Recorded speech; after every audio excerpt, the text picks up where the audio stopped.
Hey, good morning. Tommy Martin here, continuing our study in Philippians this week. This is week 5. I won't review every week this week. I did that last week. So this morning I just want to talk about a part of one verse from Philippians, and then I want to keep that verse in mind as we look at a story in Acts 16 of Paul and Silas while they were in the city of Philippi.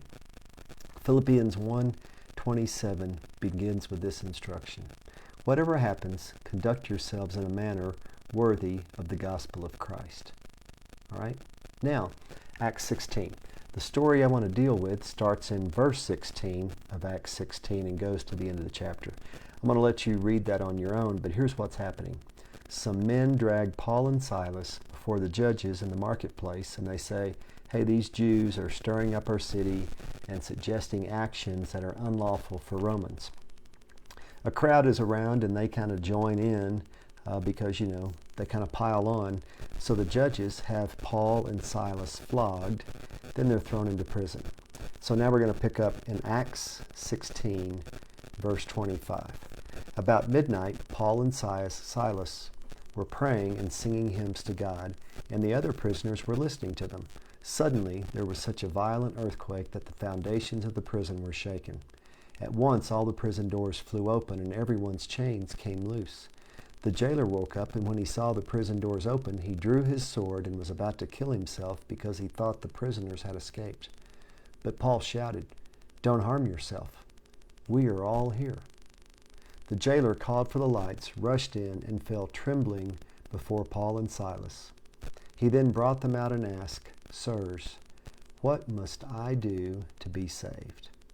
"Believe in the Lord Jesus Christ and you will be saved," they said, "you and your household."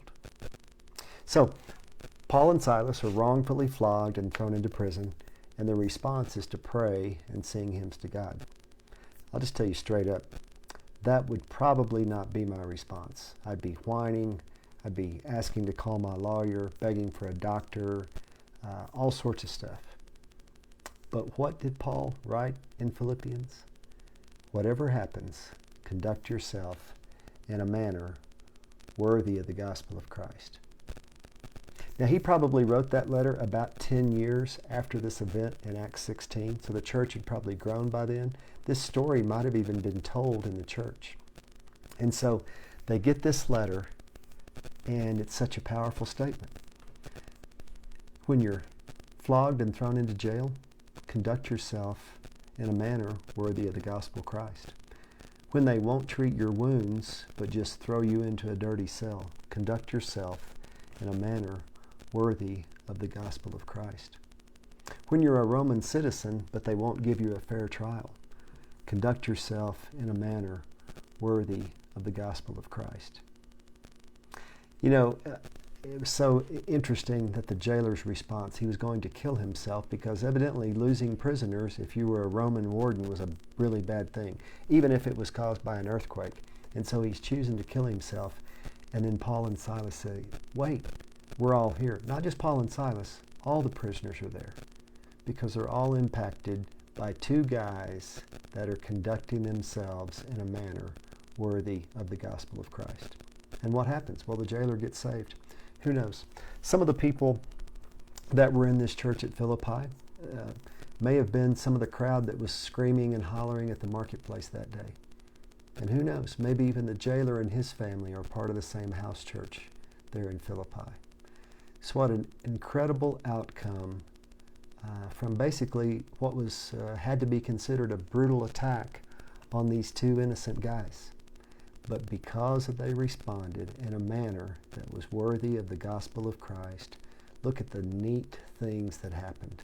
And so, again, about 10 years later, Paul writes this statement back, and he has what we call moral authority because he's been there and he's done it, and they remembered it.